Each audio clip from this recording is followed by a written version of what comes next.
Yeah, it was interesting that there's no password for the Wi-Fi, for better or worse. Okay. It's a little more seamless. But it'd be nice if they had like another network for the people that are here. Yep. So maybe you get a little elevated Wi-Fi so we can do something fun, but that's all good. All right, we are now live on Instagram as well. Okay, I am here on Rebel Ants Radio, joined by Brian, right? Brian, yes. Welcome. Thank What you. brings you to NFT NYC this year? Well, I was speaking as part of the brands track. I'm representing two of my businesses, Parallel Worlds, as well as New York Culture Club. And we meaningfully bridge physical and digital worlds with different types of immersive technologies. And blockchain is one of those technologies that helps underpin assets within those markets. When you say real world, I know we could talk about clothing. But before we talk about clothing, what are other real world assets that can be bridged with blockchain? Well, immersive media assets, right? So whether that's a 3D asset that's deployed in augmented reality or virtual reality, right? You can own those assets now. It could be a song. It could be a smell. So I see this and I smell that, right? Okay, so tell me more about that. We do immersive scenting, right? So we have the ability to actually trigger different scents, whether that's even a node in your clothing or just walking through the threshold of a store. So cool. Yeah. Okay. Yeah. All right.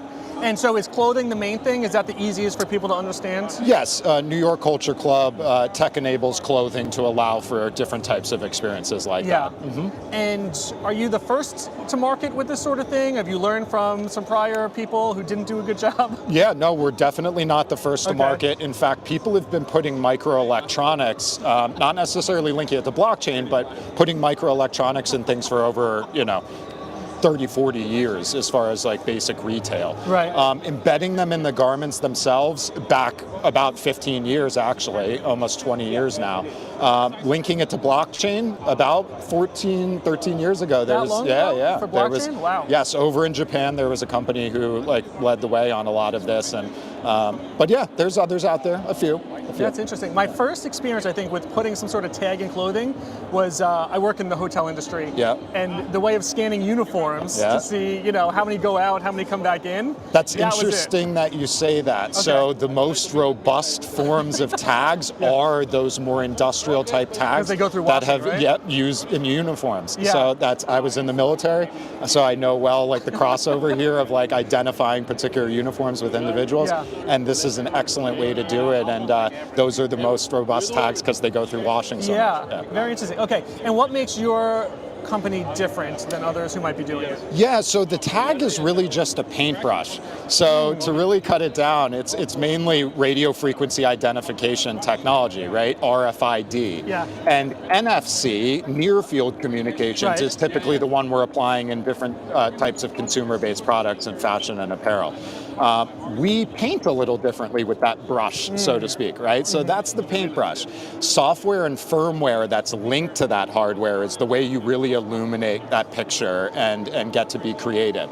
So we build creative technology in the software and firmware solutions that marry with this type of hardware to come together for a full experience. So our program, Where to Earn, which we allow people to monetize with the brand off of their personal point. So we put a personal point of sale in your sleeve, and we reward you or pay you automated royalties when people transact upon you or are influenced by you and your personal point. Yeah, so interesting. I think the example I gave to you yesterday, which you said is the most common example, is if I'm a New York Jets fan and I go to a New York Jets game wearing the jersey, I'm being rewarded or incentivized by maybe the Jets, right? Because correct. Thanks for representing us. But imagine now the expansive prop betting or DraftKings, AR stats above my head now, or being able to have or trigger those types of experiences and have these interactions between the community of those people there without maybe even walking up or talking to each other, but seeing. Yeah, right.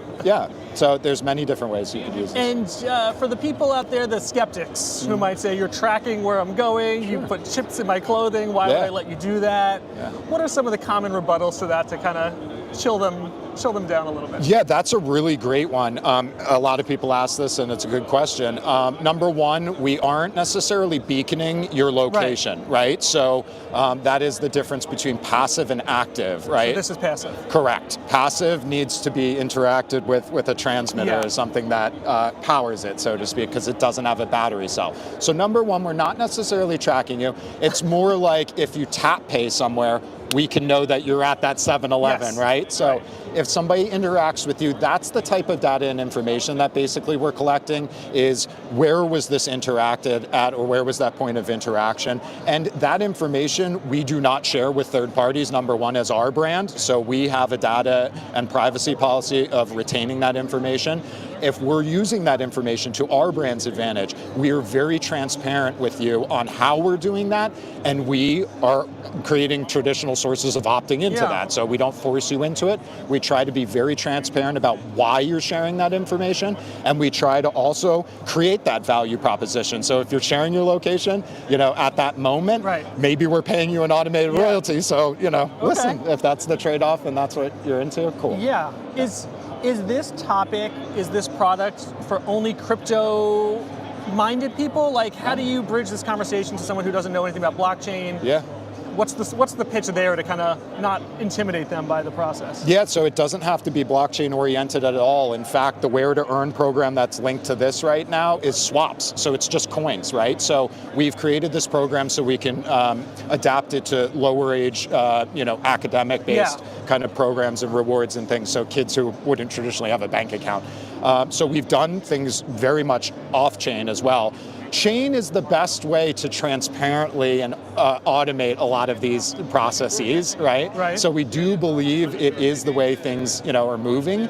But people need to start consuming things as NFTs, right? And purchasing things as NFTs. Right. So right now we sell this in fiat and we allow you to claim the certificate. And if this moves in secondary markets, we would assume that it would move via its digital certificate of authenticity. That's an interesting next step to think about, is if you sell that asset. So that's how we try to actually take Web 2 communities and onboard them by handing them a sweatshirt that doesn't say you need a wallet to purchase it.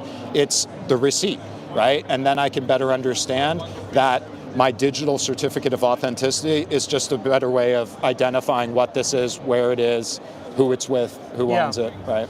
You just said something about like a younger, I don't know what the word to use was, but triggered this idea of like, this is really stupid, but this idea of like tracking attendance in school. Truancy, so that's exactly what we're using it for. Okay, so like I think about college, I didn't have to sign in. If I'm not there, I'm not there, but how amazing to be able to track those things and relate that either for statistical purposes, is like kids that attend class have better grades than kids that don't attend class, or there's a reward or an incentive for students for actually attending class. We're not going to track it. Yes. We're not going to ask you to sign in. We're not going to ask you to raise your hand that you're here, but we know when you're there or not. Exactly. That's 100% exactly the way we've been approached, and it's private schools who have uniforms where it's easily applied right away. So cool. So see, that's actually kind of, but we want to bring it into the way where you can have, a cool, regular, just, non-uniform item and be able to do that. Safety is a huge thing there as well. So if there was a school shooter, I can show administrators right where everyone is in the building in a mesh radio frequency network. I love that. Yeah. So there's ways to really functionally use these technologies and marry them with very fun, creative ways to interface between the customer and the brand, or the school and the student, right? It's whatever interaction there is. Yeah, very interesting. Okay, so a few more questions. One, you have a duck patch that is visible here, and you took it off. Yes. Is this the wallet? Is this how I know? Like, if you gave me this sweater, would you keep the duck so that? They're both two distinct items. Okay. So the sweater is its own thing, right? And in fact, that's a way that we're actually thinking about this. These are what we call pocket ducks. And the idea is that you can create different types of pockets, right? So this could be a Nintendo Portal pocket, and I could stick my duck in there, and this could be different types of combinations that we're making between the shirt and the duck to create a look or a style.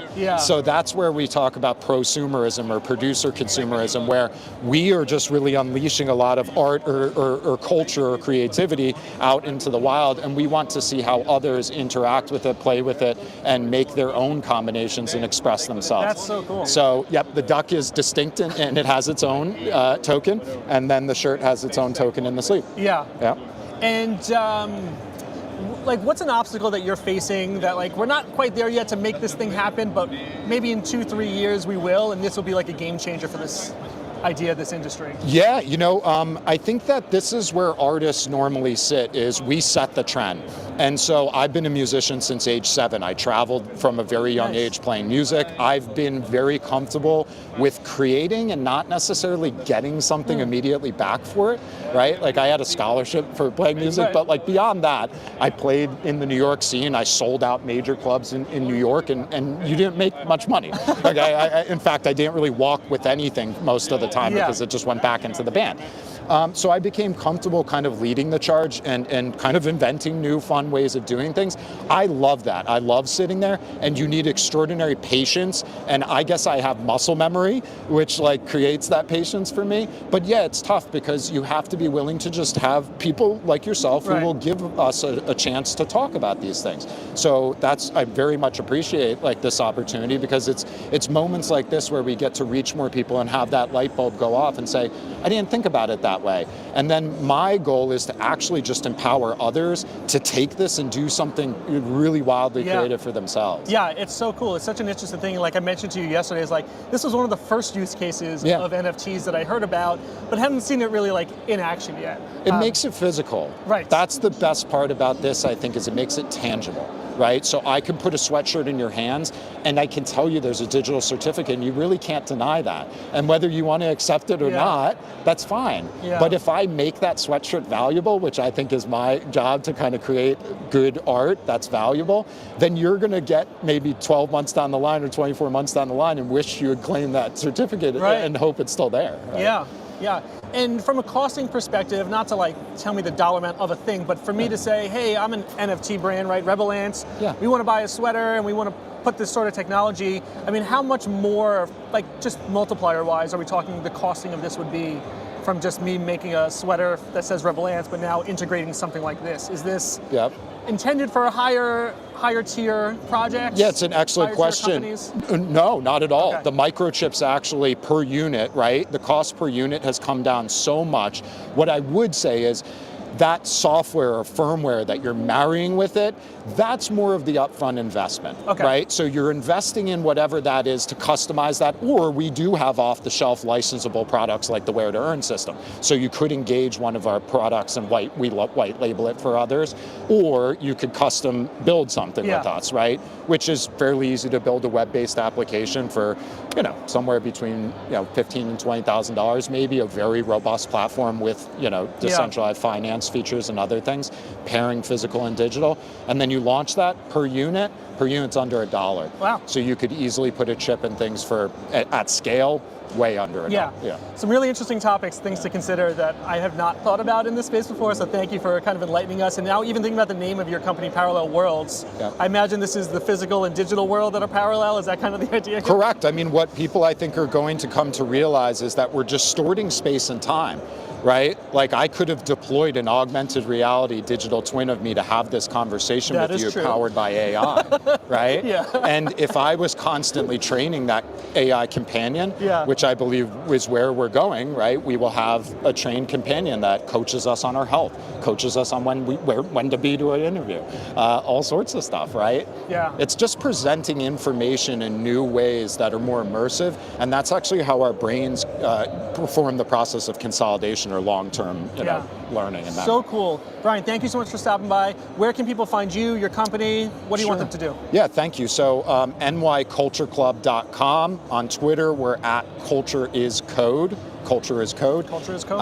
Instagram, New York Culture Club. And Pocket Ducks are at pocketducks.io. I love Pocket Ducks. I need a Pocket Duck. Pocketducks.io. You can get a Pocket Duck starting tomorrow. They go live. That's awesome. Thank you. Well, someone here, Odum, commenting, very interesting conversation, Brian. Thank you. So, Wonderful. Odum, thank you for watching. I actually watch Odum's channel every day, so it's cool that he's watching my channel today, so thank you. Listen, thank you so much for coming on. We will link in the show notes to all your links. Thank you. And just appreciate your time. Appreciate you.